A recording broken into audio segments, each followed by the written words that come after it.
Chris Sale, when healthy, is absolutely one of the best pitchers of all time. He actually leads all time in strikeouts per nine and strikeouts per walk, better than Tom Seaver, better than Greg Maddux, all time. But I'm here to tell you why the Padres should not go after Chris Sale. What do I always say is a player's most important trait? Their production and ability to play, and Chris Sale has just not had that lately. From 2019 to 2022, he's only pitched 195.2 innings.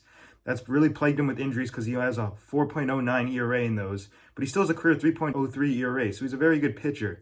Like I said earlier, he leads all time in strikeouts per nine and strikeouts per walk. His break on his pitches is absolutely unbelievable. He throws gas sidearm lefty.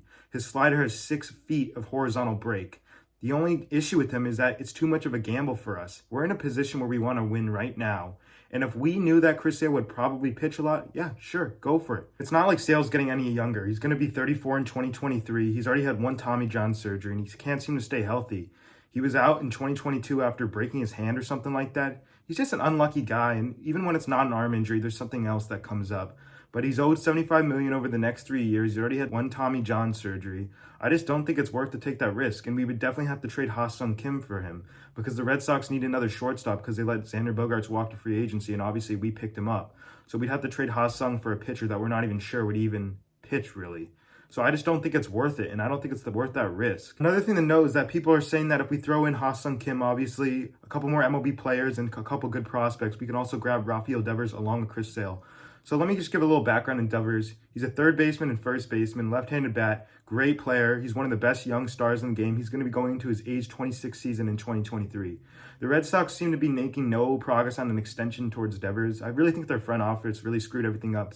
Really starting with that Mookie Betts trade when they sent him over for Alex Verdugo and Jeter Downs, and they ended up DFAing Jeter Downs, the biggest piece in that trade, who was supposed to be a young star, but I guess that never really panned out. But the thing about Devers is that he's going to be a free agent after 2023, and he's a $300 million player in my opinion. I mean, he's a great bat at the left side, and I just think that he's going to be going for more money than we can afford because we got to be thinking about Manny Machado when/if he opts out. We got to be thinking about Juan Soto. You know, Yu Darvish can test free agency, Nick Martinez, Blake Snell, Seth Lugo after 2023. There's a lot of ways that we can disperse our money, and I think that we'd rather focus on Machado and Soto. But here it is. I think that we are in the position to win now, so I totally see the argument of grabbing Devers and going for it. But the problem is, Sale's going to be a big part of that trade, and if we're paying the dude $75 million for 3 years to barely pitch, and then Devers for 1 year, and we don't win anything in 2023, it's a total bust. So I think it's too high risk, and if you guys have watched this channel at all, you know I'm very scared about taking risk.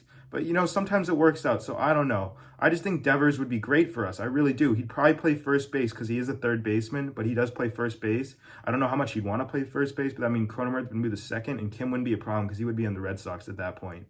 But the thing is, I just think that if we're not winning anything in 2023, and you never know, it's a question mark with Chris Sale in general, I don't think I would take that risk because then we'd probably lose Devers to free agency, and then it was just the whole thing was a bust, and then there we go, our farm's even worse because after the Juan Soto trade, we have like one of the worst farms. We pretty much have like Jackson Merrill left. That's pretty much it. But if we picked up Rafael Devers along with Chris Sale, I wouldn't be surprised if Jackson Merrill was part of the deal. But let me know what you guys think. Do you think we should actually trade for Chris Sale? I mean, it's very high risk, high reward. He's a great pitcher. He's one of the best pitchers of all time, like I'm saying. Although he just struggles to stay healthy. Would you want to throw in Rafael Devers, or are you worried about the contract after the 2023 season? Do you think it's too risky? Do you think it's too, you either win a championship or you don't, and then it's a bust? Let me know what you guys think in the comments. Make sure you guys hit that subscribe button if you like baseball and Padres baseball. I do this all the time when we post videos about it. Have a great new year. Thanks for all the support this year. I actually started my channel this year. I love all the support you guys have given me. I really appreciate it. Thank you guys for watching this video, and I'll see you in the next one.